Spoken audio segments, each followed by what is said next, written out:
Buenos días a todos. Me presento, mi nombre es Juan José Hoyos. El día de hoy los voy a acompañar en una sesión de clase donde vamos a tratar un tema de física muy importante, digamos tema central en el área de la física, conocido como trabajo y energía. Pues en este caso lo vamos a tratar al revés, primero energía y luego trabajo. La razón de ello es que durante los grados menores, más bajos de formación, tenemos una base más conceptual de la energía. Y el trabajo, el concepto de trabajo es un poquito, tiene su grado de dificultad, entonces hay que primero abarcar desde donde tenemos nociones. Listo. Entonces procedemos para entender qué es la energía, o más bien no qué es, sino cómo la observamos en el medio, en el ambiente como tal. Tenemos que comprender algunas manifestaciones que nos cuentan que existe, que está presente, ¿cierto?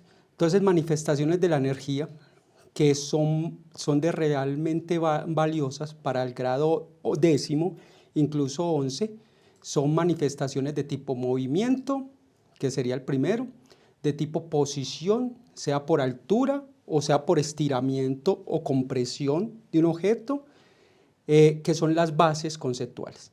¿Por qué es importante también otras manifestaciones de la energía comprenderlas? Por ejemplo, la luz, el sonido, porque hacen parte de las ondas, la temperatura como una manifestación de la energía porque haría parte de la energía térmica, ¿cierto? De conceptos que tienen que ver con reacciones químicas, entre otras cosas. O sea, hay muchas, pero mucha variedad de manifestaciones de la energía, procesos químicos, procesos biológicos, entre otros, ¿cierto? Hay muchísimos. Entonces, cada manifestación de la energía le hemos solido dar nombres, ¿cierto? Como energía cinética relacionada con el movimiento, energía potencial gravitacional relacionada con la altura que tiene un objeto respecto, digamos, al suelo, digamos, siempre es respecto a algo, ¿cierto? La deformación, como los resortes cuando los estiramos o los comprimimos, ¿cierto? Son manifestaciones de la energía, el estiramiento, la compresión, pero a eso lo llamamos energía potencial elástica. Cuando sumamos estos tipos de energía, la cinética y los dos diferentes tipos de potencial, aparece un nuevo concepto llamado energía mecánica. Entonces aquí, por ejemplo, en esta expresión de acá, de este lado, encontramos que la energía es igual, ¿cierto? La energía mecánica sería igual a la energía cinética más la suma de las energías potenciales, sea gravitacional o elástica. ¿Listo? Para comprender entonces estos tipos de energías, como ya les había dicho, la energía, por ejemplo, de esas tres que son invaliosas para el grado 11 y 10º prácticamente, entonces lo que tenemos que mirar es las manifestaciones de la energía debido al movimiento. Esa sería la primera base. Entonces, una manifestación de la energía debido al movimiento es básicamente un objeto que se mueva, ¿cierto? Y estar en movimiento, de alguna manera, es contar que el objeto tiene almacenado dentro de él una energía debido al movimiento. Es como si fuera una batería, ¿cierto? El objeto es una batería porque tiene en sí esa manifestación de movimiento. Entonces es, digamos, una batería primitiva, muy primitiva, pero tiene nociones. Entonces el objeto, solo por estar en movimiento, tiene almacenada energía. ¿Qué se ha encontrado de manera, digamos, experimental? Se ha encontrado que esa energía, ¿cierto?, está relacionado directamente con la masa del objeto, que tan másico sea, va a tener más energía de tipo cinético, pero también depende de la velocidad o la rapidez, ¿cierto?, al cuadrado. Entonces hay términos que solemos encontrar en el IFES o en diferentes pruebas, como que un objeto, ¿cierto?, en una ecuación muestra un comportamiento directamente proporcional, ¿cierto? Y en este caso es muy importante, directamente proporcional es que si uno crece, el otro también crece. Entonces, ¿qué pasa con la energía cinética? Cuando dos objetos que tienen igual masa, ¿cierto?, pero rapidez diferente, por ejemplo, en este caso de los dos camionetas, encontramos que el objeto que tenga mayor rapidez va a tener mayor energía, solo por moverse más rápido. O sea, dentro de él está almacenada una energía superior solo por estar más alto, a más velocidad, ¿cierto? Pero cuando dos objetos que tienen diferente masa y se mueven con la misma rapidez, hemos encontrado que el objeto que pese más, ¿cierto?, que tenga más masa, va a tener mayor energía cinética. Entonces, ¿qué decimos normalmente? Que la energía cinética es directamente proporcional a la masa, ¿cierto? O decimos que la energía cinética es directamente proporcional al cuadrado de la rapidez, y por eso aparece esta ecuación, ¿cierto? Esta ecuación de energía cinética. ¿Qué otras cosas encontramos? Entonces, esto es por parte de la energía cinética, como un tipo de energía debido al movimiento. Vamos con la siguiente expresión. Digamos, energía, otra manifestación, entonces la energía potencial gravitacional. Esta es la manifestación de almacenar energía por altura, ¿cierto? Entonces, cuando yo cojo un objeto y lo alzo, lo que yo estoy haciendo es entregarle parte de mi energía a ese objeto para que él suba y eso tenga una mayor altura. Entonces, entre más altura le invierta, significa que yo le estoy entregando más energía a ese objeto. Entonces, la energía potencial, como su nombre lo dice, es potencial para hacer algo, ¿cierto? Es potente, puede hacer una función. Ahorita miremos qué funciones podría desempeñar ese tipo de energía. Pero digamos que cuando yo subo, solo el hecho de estar un objeto a una altura específica ya tiene almacenada una energía debido a esa altura. ¿De dónde la extrajo? De la persona que lo subió, del objeto, el hecho de estar a una altura específica. Listo. Entonces, ¿qué se ha encontrado experimentalmente? Se ha encontrado que esa energía almacenada en ese objeto se debe, como ya lo dije, a la altura, pero se debe también a la masa. Y pensémoslo bien, o sea, es que alzar un objeto, entre más masa tenga, más difícil nos va a causar, más dificultad nos va a causar. Vamos a tener que hacer mucha más fuerza, vamos a tener que invertir parte de la energía que adquirimos de parte, digamos, biológica a través de ATP, procesos biológicos donde involucra transferencia de energía, y esa es la energía que le vamos a suministrar. Entonces, entre más pesado sea o más masa tenga, más difícil será subirlo, pero una vez lo subas, entonces claro, entonces tiene más energía, solo por tener más masa, ¿listo? Por tener más altura, también va a pasar lo mismo, entre más altura tenga, más energía va a tener almacenada, ¿cierto? Depende también del lugar en la Tierra que se haga o en los diferentes planetas. ¿Por qué? Porque depende de un valor llamado aceleración gravitacional. La aceleración gravitacional es una característica que, como ya lo hemos visto, digamos, en temas anteriores, depende del planeta donde estés, depende del lugar de la Tierra donde estés. O sea, usualmente se suele decir que tiene un valor constante de aproximadamente 9.8, pero no es una verdad tampoco absoluta. Por ejemplo, para Medellín es cerca de 9.70 y algo. Entonces, de alguna manera, esa información es valiosa. Y para la Luna, por ejemplo, es 6 veces menor.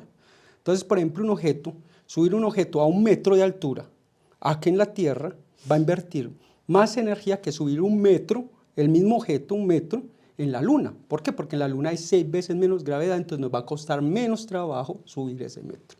Entonces, ¿qué se encontró? Entonces, lo mismo digamos, con las mismas ideas y el mismo lenguaje importante que encontramos en el IFES de directamente proporcional, inversamente proporcional. Aquí encontramos una relación directamente proporcional, ¿con quién? Con la masa. Entre más masa, más energía. Con la altura, entre más altura, más energía. Y entre más, entre más gravedad haya, más energía. También es importante reconocer que estas energías, lo que son de tipo potencial, tienen que ver con localización, posición, con grados de deformidad, con grados de altura. Entonces es importante entender que existen ceros de energía. ¿Dónde poner un cero de energía? En muchos libros y muchos esquemas se nos habla y se nos dice que pongamos el cero de energía, y más en los grados menores, que lo pongamos siempre respecto al suelo, ¿cierto? Sería la primera idea, la idea más adecuada, la idea más elocuente, siempre poner nuestro cero de energía potencial en el suelo, ¿cierto? En grados posteriores, incluso en la universidad, se nos dice que podemos elegir dónde poner ese cero. Yo lo podría haber puesto aquí arriba en el tejado, lo hubiera puesto en la mitad del edificio, donde yo quiera. Entonces, ¿qué encontramos, por ejemplo, en este dibujo? En este dibujo, poniendo el cero de energía aquí abajo, encontramos que esta pelotica que está en el suelo tiene energía potencial cero. Y estas dos, la que está más alta, tiene mayor energía potencial por estar más alto. Esto es simplemente, esquemáticamente desvío al dibujo. ¿Listo? Ahora, pensemos en otra manifestación de la energía, la compresión o el estiramiento de objetos, ¿cierto? Muchos objetos se pueden estirar o comprimir, pero no son visibles para nosotros. O sea, comprimir una mesa se puede lograr. Comprimir ciertos objetos va a ser más complejo o más fácil dependiendo del objeto, ¿cierto? Pero la primera idea de energía potencial elástica surge a través de los resortes. ¿Por qué? Porque los resortes son una manera más fácil de ver que se comprimen o que se estiran los objetos. Entonces, cuando estiramos un objeto o lo comprimimos, lo que estamos haciendo es lo mismo, cediendo la energía de nosotros a ese objeto para estirarlo o cediéndolo para comprimirlo. Entonces, ¿qué se ha encontrado? Se ha encontrado que en el resorte, sea comprimido o estirado, lo que tiene el resorte en ese momento es energía almacenada. ¿De qué tipo tiene ese resorte? Energía potencial, porque es potente para hacer algo, ¿cierto? Pues ahorita miraremos que hacer algo significará cambiar algo en movimiento o generar temperatura en algo o intercambiar la energía a otro tipo. ¿Listo? Entonces, ¿qué se ha encontrado? Se ha encontrado que cuando usted comprime un resorte, comprimirlo, va a depender la energía que usted le entregue al resorte de cuánto lo comprimió, ¿cierto? ¿Qué tanto usted logró comprimir el resorte? ¿Listo? Entonces, ahí, cuando usted lo comprimió, le entregó esa energía y está almacenada en el resorte. Cuando usted lo suelta, él va a empezar a cambiar la energía, pero eso lo miraremos posteriormente. ¿Qué otra consecuencia vemos sobre el asunto?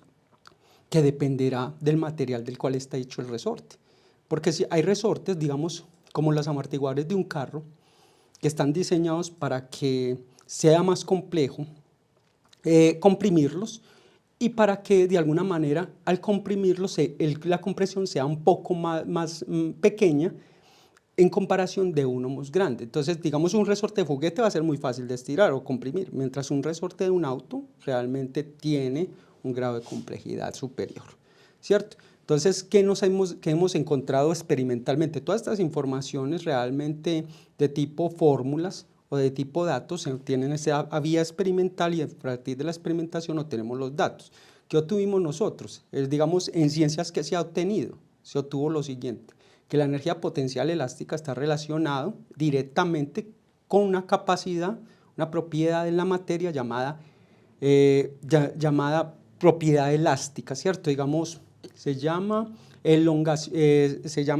constante de Hooke cuando es un material cualquiera, pero cuando es, digamos, un material ya más tipo resorte, se llama constante del resorte. La constante del resorte llamada K, ¿cierto? Y depende del grado de elongación o estiramiento, de estiramiento de compresión del resorte, o sea, cuánto lo estiro o cuánto lo comprimo. Lo que yo llamo X es, yo tengo un resorte fijo, lo estiro un espacio, ¿cierto? Y ahí ese espacio que lo acabé de estirar es cuánto lo estiré. Si lo comprimo, es cuánto lo comprimo, o sea, el pedacito que lo comprima. Entonces, eso es lo que yo llamo X, ¿cierto? Entonces, ¿cuánto se estira? Entonces, ¿qué hemos encontrado? Que es directamente, la energía potencial es directamente proporcional a la constante elástica del resorte y es directamente proporcional a el estiramiento o la compresión al cuadrado. O sea, la longitud que se estiró o se comprimió al cuadrado. ¿Listo? Entonces, esos son los tres tipos de energía que vemos usualmente en el bachillerato y de los cuales, digamos, en esa última etapa del bachillerato, porque vuelvo ya con notación. ¿Por qué es importante traerlos de ese esquema? Porque cuando vemos los grados menores, digamos quinto para abajo, encontramos que las primeras nociones de energía las vemos también en el movimiento, pero las vemos en el movimiento del aire, que llamamos energía eólica, en el movimiento del agua, energía hidráulica, en la creación de las olas y las mareas, llamados algunas veces energía mareomotriz, ¿cierto?, de las mareas, o energía, digamos, ondulatoria porque es una ola, y entonces una ola también es una onda, ¿cierto? Entonces encontramos esas diversidades de energía y esas manifestaciones. Entonces, partir de las manifestaciones es mucho más válido que decir realmente qué es. O sea, la energía como noción concreta, digamos, el concepto dice que es una propiedad, pero que tengamos claridad de cómo es esa propiedad, no, lo que tenemos claridad es que se manifiesta en la naturaleza. Entonces, ¿qué es importante? ¿Qué se puede observar respecto a la energía? Conservación, una ley muy importante, un principio conocido como principio de conservación de la energía, que aquí yo puse como conservación de la energía.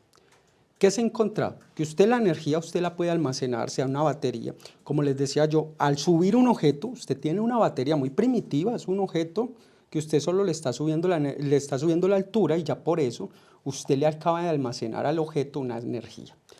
O a un resorte, al estirarlo, comprimirlo, le acaba de almacenar energía al resorte. O poniendo un objeto a moverse más rápido, le acaba de almacenar energía a ese objeto por estar más rápido. ¿Listo? Entonces, usted puede almacenar energía, pero ¿qué pasa en un choque? Por ejemplo, en un choque, un carro o una bola, por ejemplo, en un billar, dos bolas, una bola choca con la primera y de alguna manera esta le entrega energía a la otra para que la otra empiece a moverse. Entonces, energía de movimiento en energía de movimiento. Entonces, ahí no hay un almacenamiento, sino que la bola que se estaba moviendo originalmente le acaba de entregar energía al objeto, o sea, le transfirió. O sea, sin cambiarla, porque es de tipo movimiento a tipo movimiento, le transfirió la energía a la otra bola. Pero la energía no solo se puede transferir o almacenar, también se puede transformar. Por ejemplo, cuando usted tiene un objeto a una altura, lo sueltas, entonces notas que el objeto empieza a disminuir la altura. Entonces, ¿qué está pasando con la energía de ese objeto? Esa energía se va viendo manifestada en que el objeto se va moviendo más rápido. Y la manifestación del movimiento entonces está pasando a energía cinética. Entonces hay una transformación de energía potencial gravitacional a potencial, a cinética, ¿cierto? Lo mismo pasa en un resorte. Tienes un resorte estirado, lo sueltas y él va a empezar a moverse. Entonces va a haber una transferencia, una conversión de energía de un tipo, en este caso en los resortes de tipo elástico, a tipo cinético. Pero el resorte llega, se estira y luego vuelve y se comprime. Entonces la transformación es constante, o sea, se transforma de cinética a potencial y de potencial a cinética. ¿Qué se ha encontrado? Que sea por almacenamiento, transferencia o transformación, la energía, la energía son como elementos que usted puede entregar o repartir, pero cuando usted los suma todos, en cualquier momento de la vida, usted suma la energía total, la energía no se creó, ni se desapareció, ni se perdió, ¿cierto? Que solemos decir, no, es que se pierde la energía. La energía no se pierde. Que se creó energía, no se crea. Se destruyó la energía, no se puede destruir. Entonces, lo que hemos encontrado es que la energía se conserva, eso que llamamos que no se crea ni se destruye, ¿cierto? Ni se pierde, es lo que llamamos que la energía se conserva. ¿Qué significa? Que yo mido la energía en este momento, si yo pudiera medir la energía de todo el universo, en este momento tendría un valor. Y si la mido 5 minutos después de, digamos, que haya transferencias de energía por movimiento, por radiación, pues radiación es luz, por ondas, por sonido, por esto o aquello, pudiera tomar toda la energía del universo, lo que encontraría es que tiene el mismo valor. O sea, la energía no se perdió. Hay un variante del principio de conservación de la energía, porque el que acabo de decir es muy general, es el absoluto, digamos el más general de todos. El que seguiría es el principio de conservación de la energía mecánica. Como acabamos de mirar ahorita, aquí, la energía mecánica solo era la suma entre la energía cinética y los dos tipos de energía potencial, elástica y gravitacional. Y hay un principio llamado el principio de conservación de la energía mecánica. Ese principio se cumple cuando no hay fricción, cuando no hay una transformación de energía en algo diferente a esos tres tipos de energía. Usted puede convertir energía cinética en altura o energía cinética en energía elástica o generar energía elástica en energía gravitacional o energía cinética. Usted puede hacer los cambios que quiera en esos tres tipos de energía, pero si usted llega y aparece energía, por ejemplo, por calentamiento, lo que pasa en la fricción que cuando, digamos, rozamos dos objetos, estos objetos se calientan, es porque hubo una transformación de energía en uno diferente a esos tres tipos, o sea, de movimiento y roce, ¿pasó a qué? A energía térmica, o sea, hay un calor presente. hay una temperatura, un aumento de temperatura. Ese aumento de temperatura involucra que no es que haya una pérdida, sino que hay un tipo de energía diferente a lo que llamamos energía mecánica.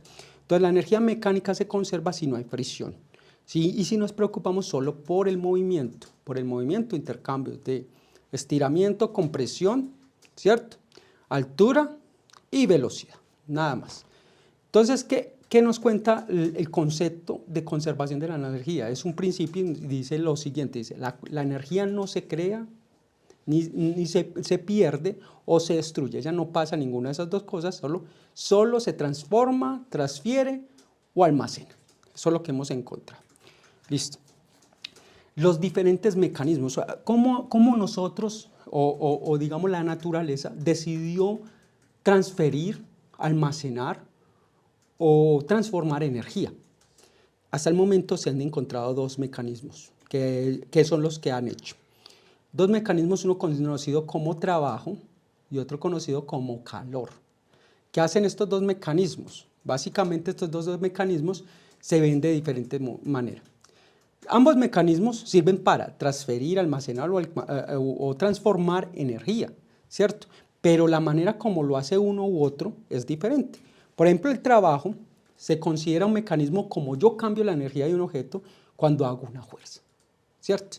Cuando hago una fuerza, yo puedo transformar energía. O sea, en ese caso, cuando yo hago una fuerza al empujar un objeto, yo lo que estoy haciendo es entregarle esa energía que yo tenía almacenada al objeto. ¿De dónde la saqué yo? Pues procesos biológicos, alimentación, procesos digamos, como las células a través del ciclo de Krebs, de otros fundamentos pues, teóricos de la biología, extrae la energía, ¿cierto? Entonces, básicamente, haciendo una fuerza, nosotros podemos transferir o entregar energía a un objeto. Entonces, digamos en un arco, por ejemplo, nosotros estiramos el arco. ¿Qué acabamos de hacer? Entregarle energía de nosotros al arco. Entonces, el arco ya logró estirarse. Entonces, el arco, por ejemplo, tiene almacenada la energía en una forma de tipo elástico. ¿Por qué? Porque digamos el palo que sostiene, está hecho el arco, se acaba de doblar. Digamos que la cuerda usualmente son extensibles, entonces se elongó, digamos, se estiró, es como un resorte. Una vez usted suelta el resorte, ¿qué pasa con ese resorte? Digamos, lo que compone el arco empieza a entregarle la energía a la flecha. Y al entregarle la energía a la flecha, lo que observamos es que la empieza a mover. Entonces, yo le entregué energía al arco, el arco a su vez le entrega energía a la flecha y la pone a mover. Entonces hay una transformación. Si solo vemos desde el arco a la flecha, entonces la transformación sería de energía potencial elástica a energía cinética de la flecha, ¿cierto?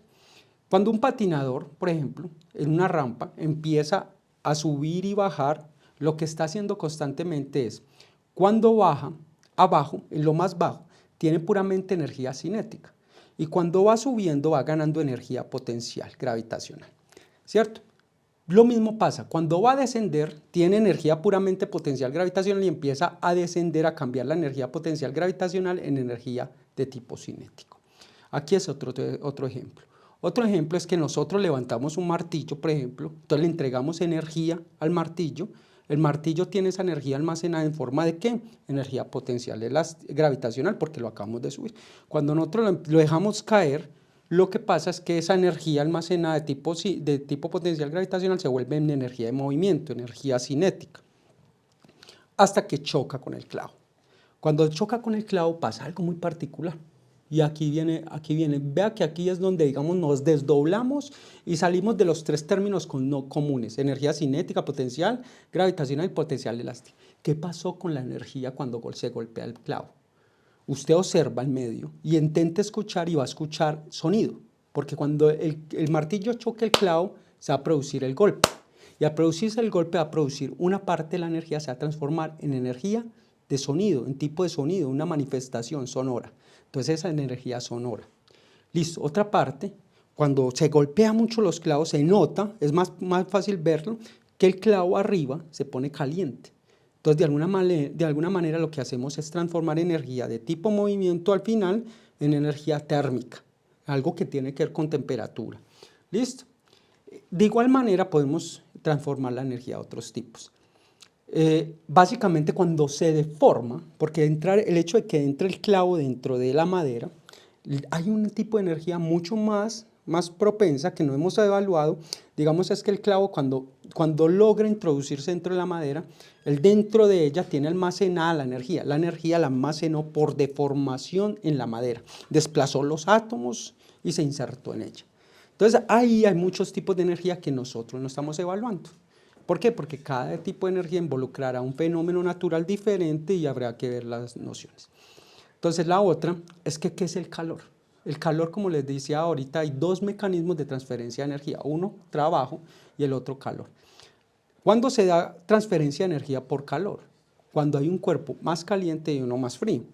Cuando usted tiene un cuerpo frío y un cuerpo caliente, usted observa que el cuerpo frío recibe energía del cuerpo caliente. Esto se debe básicamente a principios de la termodinámica. Entonces es un tema que digamos ya se sale de los mecanismos básicos vistos hasta el momento. Lo importante es primero ver los tres mecanismos, ¿cierto? Mecánicos, por el cual se entrega energía, se transfiere o se nombran las energías. Lo segundo es ver el trabajo como esa faceta de cómo yo le cambio la energía a un objeto, haciendo una fuerza, ¿cierto? Y ese es el propósito. Bueno, entonces ya a partir de eso, nosotros podemos desarrollar ejercicios o enfrentarnos a algunos de los inconvenientes. Digamos aquí, una de las problemáticas normales que suele pasar es esos ejercicios de este tipo, donde dice, por ejemplo, en la siguiente montaña rusa, el carro parte del reposo en su posición más alta, ¿cierto? Aquí más alta, como se muestra en la figura. Aquí parte del reposo, está quietecito, ¿cierto? Si en el movimiento del carro por la montaña rusa no se pierde energía mecánica, es de esperarse que el punto en el que éste se mueva con mayor rapidez es. Entonces, si no se pierde energía mecánica, como les decía ahora, solo pueden haber manifestaciones de la energía, de la energía cinética, la energía potencial elástica y la energía potencial gravitacional. La energía potencial elástica no va a aparecer acá porque aquí no hay deformación, no hay resortes, no hay algo que se pueda comprimir, sino que lo que podremos observar es transformaciones de energía potencial gravitacional, potencia cinética. Entonces, mientras él baja, va transformando energía cinética, energía potencial gravitacional en energía cinética. Cuando llegue acá abajo, tendrá puramente energía cinética y empieza a subir, a convertir parte de esa energía cinética en energía potencial gravitacional. Cuando llega acá, como es más bajito que acá, va a tener parte de energía potencial gravitacional por tener una altura y parte de energía ¿qué? Cinética por tener movimiento. Y aquí va a volver a hacer el mismo cambio, aquí va a tener también energía cinética, energía cinética y energía potencial porque son más bajitos, ¿cierto? Pero ¿dónde tiene más energía cinética? Donde tenga más velocidad. ¿Dónde tendrá más velocidad? Acá en esta parte donde tiene menor altura, porque ahí ya convirtió gran parte de la energía, una gran parte de la energía potencial gravitacional la transformó en cinética. Aquí es donde convierte más cantidad de energía potencial gravitacional en energía cinética. Entonces, ¿dónde lo tiene? En 1, en el punto más bajo, ¿cierto? En 1. Ese es uno de los tipos de ejercicio.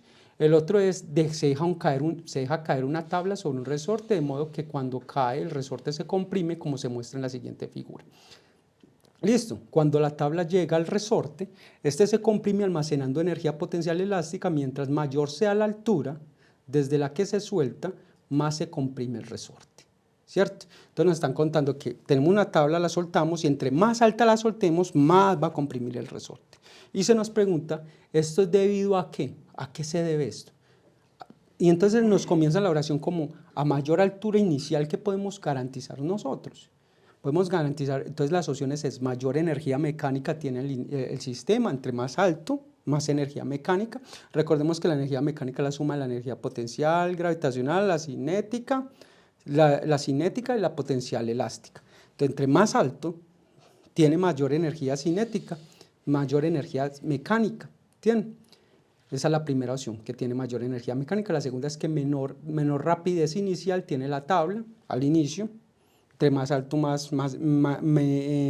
a mayor altura inicial, menor rapidez inicial tiene la tabla. Eso es irrelevante, pues, porque la rapidez inicial es, si yo lo dejo caer, inicialmente tendrá una velocidad 0, ¿cierto? Menor energía mecánica tiene el sistema, o sea, entre más bajo, más alto, lo que hago es quitarle energía cinética, energía mecánica, perdón. Y la cuarta es, a mayor rapidez inicial tiene la tabla. O sea, recuerde que si yo lo dejo caer, tendrá velocidad inicial 0, entonces energía cinética 0. Si yo lo lanzo, ya la energía cinética es diferente, pero aquí en este caso se deja caer, entonces la velocidad inicial es 0. Entonces yo no puedo cambiar la energía, la rapidez del objeto desde el inicio, porque yo simplemente lo estoy dejando suelta. Entonces tiene que ver con la energía mecánica. Y resulta que cuando usted lo sube, recuérdese que usted inicialmente entre más altura tiene, más energía de tipo potencial gravitacional va a tener. Y entre más energía de tipo potencial gravitacional usted tenga, básicamente cuando usted sume todos los tipos de energía, va a tener mayor energía de tipo mecánico, porque la energía mecánica, recordemos, es la suma de la energía cinética más la energía potencial gravitacional más la elástica. Entonces inicialmente a la mayor altura va a tener puramente energía de tipo gravitacional y esa va a ser igual a la energía mecánica que tenga el objeto. Entonces, mayor energía mecánica tiene el objeto, la opción sería la A. Listo. Y aquí, por ejemplo, es una cosa como esta, donde, digamos, Emmanuel iba en su carro, entonces esta, digamos, es otra problemática, y dice así, Emmanuel iba en el carro cuando se varó el carro, así que decidió empujarlo para que arrancara. Cuando el carro arranca, se empieza a mover con velocidad constante. O sea, él llega, lo empuja y el carro empieza a moverse con velocidad constante. Cuando el carro se empieza a mover, adquiere energía cinética, ¿cierto? Eso es consciente. O sea, entre más velocidad tenga, más energía cinética va a tener. ¿Esto se debe a qué? ¿A qué de dónde sacó la energía ese carro para moverse o a qué se debe eso? Emmanuel recibe energía cuando empuja el carro. Antes es Emmanuel el que le da energía al carro. Entonces hay que buscar algo similar. El carro hace trabajo sobre Emmanuel cuando se sube. O sea, el carro empuja a Emmanuel. De alguna manera, ¿eso tiene sentido? No, porque es Emmanuel el que está empujando el carro, ¿cierto? Entonces, y a pesar de que él se suba, él simplemente se va a subir y ya, va a estar dentro del carro. El carro le entrega energía eléctrica a la batería. Digamos que no tiene sentido tampoco, ¿cierto? Y no es la noción que quieren reflejar allí. En cambio, la última que dice, Emmanuel hace trabajo sobre el carro al empujarlo. Recordemos que hacer trabajo sobre el carro, de alguna manera, es entregarle energía al carro. Y Emmanuel cuando empuja, hace una fuerza, entonces hace un trabajo, ¿cierto? Con el propósito de ¿qué? Poner a mover el carro. ¿Listo? Digamos que esta sería la última pregunta, una pregunta pues digamos muy concisa, pero digamos que tiene gran relevancia y dice algo como esto. Tenemos tres objetos, la misma bolita, una bolita con igual masa, que se suben todas, como ustedes ven, a 2 metros de altura. Y se nos pregunta lo siguiente, de la energía potencial de la bola de bolos, verán en figura anterior, se puede afirmar que es. Entonces, primero nos están haciendo la siguiente pregunta. La pregunta es, ¿qué yo puedo hablar de la energía potencial? Entonces, recordemos que hay dos tipos de energía potencial, gravitacional y elástica. Entonces, ¿aquí hay resortes presentes? No. Entonces, como no hay resortes presentes, nos preocupamos simplemente por la potencial de tipo gravitacional. Listo. Ahora, ¿de qué depende la energía potencial gravitacional? Depende de qué tan alto esté un objeto, qué masa tenga y qué gravedad hay. Si estos tres objetos, estas subidas se hacen en el mismo lugar, porque de alguna manera nos están contando que estas dos subidas se hacen en la Tierra y esta en la Luna, sino que nos están contando una historia compleja, donde nos están contando que un objeto con igual masa, tres objetos con igual masa son subidos a la misma altura, uno de forma directa, otro por un planito y otro por unas escalitas, ¿cierto? Entonces nos están preguntando qué cambia ahí en la energía cinética, en la energía potencial. Como la energía potencial solo depende de la masa, como vemos que las tres bolitas tienen la misma masa, entonces no va a cambiar porque las bolitas tienen la misma masa. Depende de la altura, como estamos subiendo el objeto a los mismos 2 metros, entonces no va a cambiar porque es irrelevante que yo lo suba directamente, lo suba por la rampa, lo suba por las escaleras, estoy obteniendo la misma altura, entonces no va a cambiar.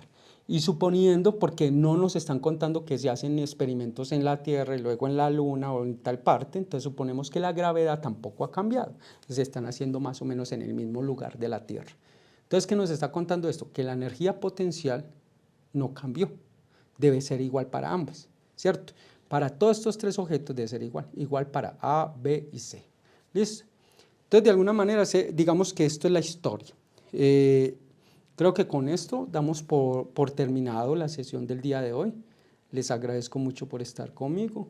Hasta la próxima.